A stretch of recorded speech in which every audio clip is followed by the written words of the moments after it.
आज से 2200 साल पहले जब लोग ये मानते थे कि जमीन फ्लैट है, तब एक आदमी ने सिर्फ एक स्टिक और शैडो की मदद से अर्थ का साइज नाप लिया, और वो भी 99% करेक्ट, यानी सिर्फ 1% गलती, बिना किसी सैटेलाइट या जीपीएस के। फिर भी इतनी एक्यूरेसी, लेकिन कैसे? एक जंग जो सिर्फ 38 मिनट में खत्म हो गई, लेकिन 500 से ज्यादा लोग मारे गए। ये दुनिया की सबसे छोटी लेकिन सबसे ज्यादा जानलेवा वॉर थी, और साथ ही दुनिया की सबसे लंबी जंग जो लगभग 355 साल तक चली। लेकिन हैरानी की बात यह है कि इस जंग में एक भी मौत नहीं हुई। क्या आप जानते हैं कि आज से 2000 साल पहले एक ऐसी मशीन बनी थी जिसमें लोग कॉइन डालते और वहां से पानी निकल के आता, बिल्कुल एक वेंडिंग मशीन की तरह। वो भी तब जब दुनिया ने इलेक्ट्रिसिटी का नाम भी नहीं सुना था। और एक राजा जिसका बाथरूम साफ करने वाले सर्वेंट को मिला नाइटहुड का दर्जा, सिर्फ बाथरूम की सफाई, लेकिन इज्जत इतनी जैसे उसने कोई जंग जीत ली हो। आज की इस वीडियो में आप जानेंगे वर्ल्ड हिस्ट्री के 10 ऐसे हैरान कर देने वाले फैक्ट्स जो न तो आपको किसी किताब में मिलेंगे और न ही आपने कभी स्कूल में पढ़े होंगे। वीडियो के आखिर तक जरूर बने रहिए, क्योंकि ये फैक्ट्स न सिर्फ आपको सरप्राइज करेंगे बल्कि दुनिया को समझने का एक नया नजरिया भी देंगे। तो चलिए शुरू करते हैं। Fact number 1। आज से 2200 साल पहले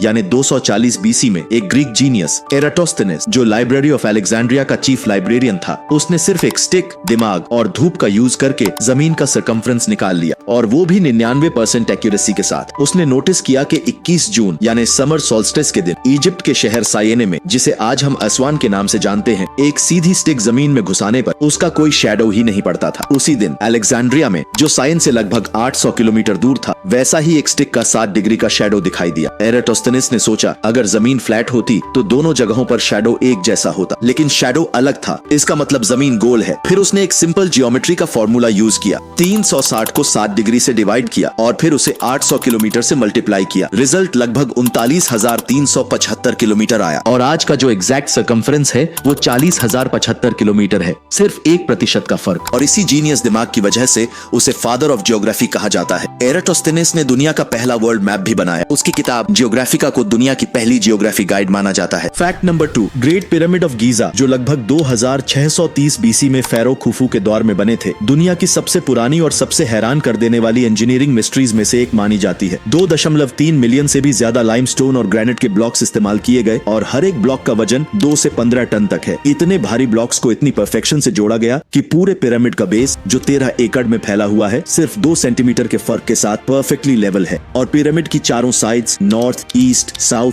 वेस्ट, ट्रू नॉर्थ से सिर्फ 0.05 डिग्री का ही डिविएशन दिखाती है। इतनी जबरदस्त एक्यूरेसी के आज के इंजीनियर्स भी बिना लेजर गाइडेड टूल्स के नहीं ला पाते। लेकिन ये लोग ये सब कैसे कर पाए? इन्होंने बस कुछ सिंपल टूल्स का यूज किया, जैसे प्लम बॉब, जो एक पॉइंटेड वेट होता था, एक धागे के एंड पर लटका हुआ, जिसे ग्रेविटी के जरिए बिल्कुल सीधा वर्टिकल लाइन मिलता था, और धूप और सितारों का यूज करके डायरेक्शन समझते थे, खासकर नॉर्थ स्टार के जरिए। वो लोग एक और टूल का यूज करते थे, मर्केट, एक एंशिएंट टाइम कीपिंग और अलाइनमेंट डिवाइस, जिसका यूज वो रात के वक्त सितारों की पोजीशन के जरिए डायरेक्शन और अलाइनमेंट निकालने के लिए करते थे। ब्लॉक्स को 800 किलोमीटर दूर के क्वारीज से खींच कर लाया गया, शायद स्लेजेस का यूज किया गया हो, और रेत को गीला करके फ्रिक्शन कम किया गया हो, जिसे हम वेट सैंड लुब्रिकेशन कहते हैं। और जब उन ब्लॉक्स को सेट किया गया तो इतनी एक्सेसिटी के साथ किया गया कि हर एक कॉर्नर एक नियर परफेक्ट राइट एंगल बनाता है। तो सवाल ये उठता है, क्या ये सिर्फ उनकी एडवांस्ड एस्ट्रोनॉमी का कमाल था, या फिर कोई ऐसी खोई हुई साइंस जो हमारी समझ के बाहर है? या हो सकता है किसी एंशिएंट सिविलाइजेशन के पास ऐसी नॉलेज थी जो वक्त के साथ गायब हो गई। ये सिर्फ पिरामिड नहीं, एक अनसॉल्व्ड मिस्ट्री है जो हर दफा नए सवाल छोड़ जाती है। Fact number 3। बात है 536 ईस्वी की, जब दुनिया ने एक ऐसा क्लाइमेट डिजास्टर देखा जो आज तक साइंस और हिस्ट्री दोनों के लिए एक पहेली बना हुआ है। यूरोप के आसमान पर एक घना अजीब सा धुआं छा गया था, इतना घना कि साल भर दिन में भी अंधेरा रहता था, जैसे सूरज ने रोशनी देना ही छोड़ दिया हो। बाइजेंटीन हिस्टोरियन प्रोकोपियस, जो एम्परर जस्टिनियन के लिए काम करता था, उसने उस वक्त को कुछ यूं बयान किया, एक साल तक सूरज की रोशनी भी सिर्फ एक धुंध से ज्यादा नहीं लगती थी, जैसे उजाला होकर भी अंधेरा हो। पूरा मेडिटेरेनियन, नॉर्दर्न यूरोप और एशिया के कई हिस्सों में हर जगह सिर्फ ठंडक, उदासी और एक अजीब सा अंधेरा छाया रहता था। टेम्परेचर लगभग 2.5 डिग्री सेल्सियस तक गिर गया, मतलब दुनिया आइस एज के आधे रास्ते पर आ गई थी। नतीजा, फसलें बर्बाद, भूखमरी और लोगों का दूसरी जगहों की तरफ माइग्रेशन। और इसी दौरान बाइजेंटीन एम्पायर भी अपने सबसे मुश्किल दौर से गुजर रहा था। एवार्स जैसे खतरनाक ट्राइब्स ने अपनी मूवमेंट शुरू कर दी थी, जैसे हर तरफ कोई तूफान उठ रहा हो। बाद में साइंटिस्ट ने ग्रीनलैंड और एंटार्क्टिका की आइस लेयर्स में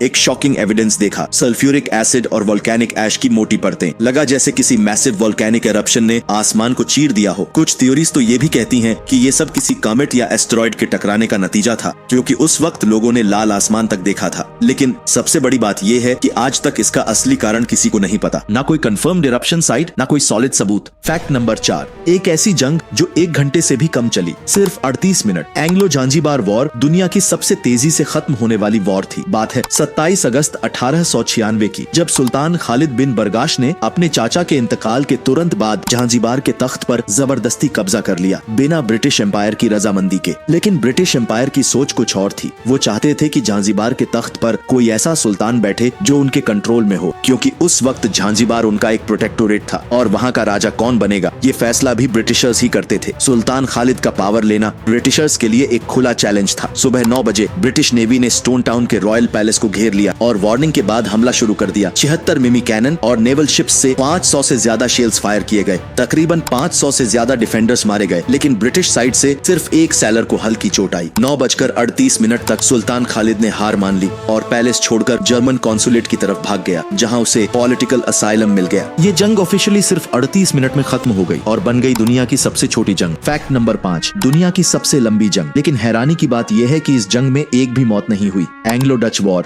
एक ऐसी जंग जो नीदरलैंड्स और आइल्स ऑफ सिली के बीच 1651 में शुरू हुई और बिना एक भी गोली चले लगभग 335 साल तक चलती रही। 30 मार्च 1651, जब इंग्लिश सिविल वॉर की चर्चा हर तरफ थी, डच एडमिरल मार्टिन ट्रॉम्प ने यह कहा कि उनके शिप्स को रॉयलिस्ट फोर्सेस ने स्किली के पास तंग किया है। गुस्से में आकर उसने ऑफिशियली वॉर डिक्लेयर कर दी। दूसरी तरफ आइल्स ऑफ सिली के लोगों को तो ये तक नहीं पता था कि उन पर कोई जंग डिक्लेयर हुई है। उन्होंने इसका कोई रिकॉर्ड तक मेंटेन नहीं किया। फिर 1986 में एक लोकल हिस्टोरियन ने ये पुरानी फाइल ढूंढ निकाली और 17 अप्रैल 1986 को डच एम्बेसी और स्किली काउंसिल ने एक पीस ट्रीटी साइन की, सिर्फ एक सिंबॉलिक और फ्रेंडली जेस्चर के तौर पर। एक ऐसी जंग जिसमें ना खून बहा, ना तलवार उठी, बस एक भूल और 3 सदियों का इंतजार। फैक्ट नंबर 6, वर्ल्ड वॉर 2 का एक सबसे डार्क सीक्रेट। 5 मई 1945 को जापान ने अमेरिका पर एक बैलून बम अटैक किया और ये इतना खौफनाक था कि आज भी लोग इसके बारे में नहीं जानते। जापान ने हाइड्रोजन से भरे हुए बैलून जो मलबेरी पेपर से बनाए गए थे, इन बैलूनों में आग लगाने वाले बम और एंटी पर्सनल एक्सप्लोसिव्स थे, ताकि अमेरिका के जंगलों में आग लगाई जा सके और लोगों के बीच डर और अफरा तफरी फैल जाए। नवंबर 1944 से अप्रैल 1945 के बीच जापान ने लगभग 9000 बैलून लॉन्च किए, जो हवा के तेज रुख यानी जेट स्ट्रीम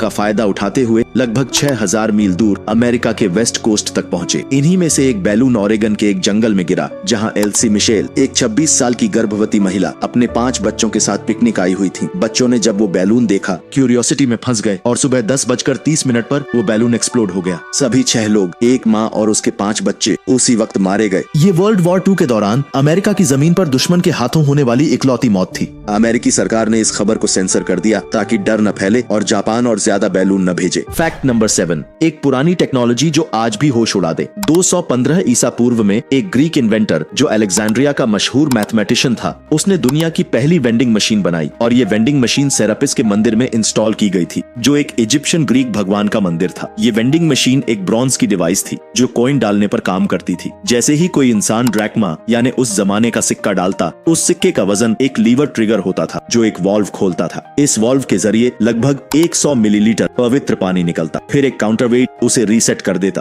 ताकि मशीन दोबारा काम करे। आर्कियोलॉजिस्ट्स ने इस मशीन का कुछ हिस्सा पाया, जिससे ये पता चला कि ये सिस्टम 2200 साल तक चल रहा था, जब तक 3री शताब्दी सी में कुछ लोगों ने इसे तोड़ नहीं दिया। कहा जाता है कि ये मशीन या तो डोनेशंस लेने के लिए बनाई गई थी या फिर पिलग्रिम्स को इम्प्रेस करने के लिए, लेकिन कुछ लोगों का कहना है कि ये एक तरह का एंशिएंट ऑटोमेशन था जो मॉडर्न मशीन्स की तरफ पहला कदम था। फैक्ट नंबर 8, दुनिया का सबसे इंटरेस्टिंग किचन एक्सीडेंट। साल 1945 में एक इंजीनियर पर्सी स्पेंसर जो रेथियन कंपनी में रेडार सिस्टम्स पर काम कर रहा था, उन्होंने नोटिस किया कि उनकी पॉकेट में रखा चॉकलेट बार बिना किसी वजह के मेल्ट होने लगा। वजह एक मैग्नेट्रॉन, एक ऐसी डिवाइस जो माइक्रोवेव्स जनरेट करती है। पर्सी को क्यूरियोसिटी हुई तो उन्होंने माइक्रोवेव के इफेक्ट को समझने के लिए पहले पॉपकॉर्न के दाने लिए, उन्हें उस मैग्नेट्रॉन के पास रखा और कुछ ही सेकंड्स में वो दाने पॉप होने लगे। फिर पर्सी ने एक अंडा उस मैग्नेट्रॉन के पास रखा और वो लिटरली एक्सप्लोड कर गया। उस अंडे का एक्सप्लोजन सीधा उनके एक कॉलीग के चेहरे पर हुआ। ये सब 8 अप्रैल 1945 को हुआ, एक ऐसा दिन जो माइक्रोवेव ओवन की डिस्कवरी का टर्निंग पॉइंट बन गया। इस इंसिडेंट के बाद पर्सी ने एक्सपेरिमेंट्स शुरू किए और एक बड़ी सी मेटल मशीन बनाई जो 5.5 फुट लंबी थी, 750 पाउंड भारी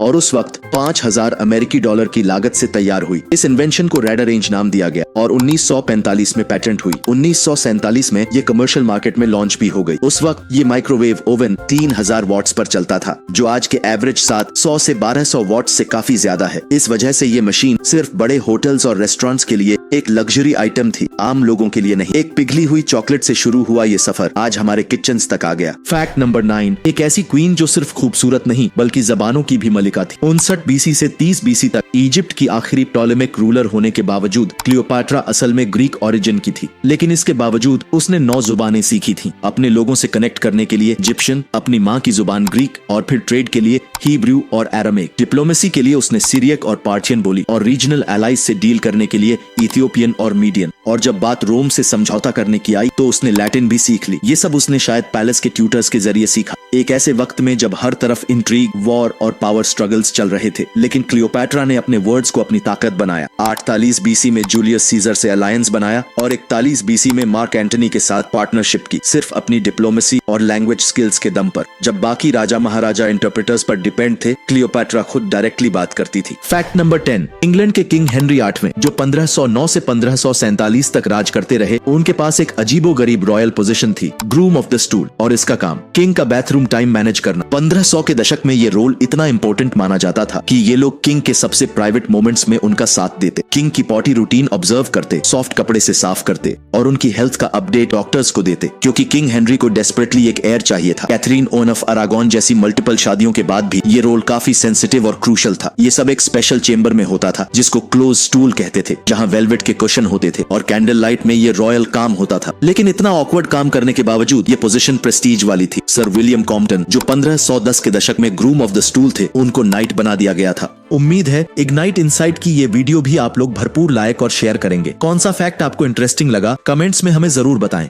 मिलते हैं अगली ऐसी ही किसी और दिलचस्प वीडियो में, तब तक के लिए शुक्रिया और बने रहिए इग्नाइट इनसाइट के साथ।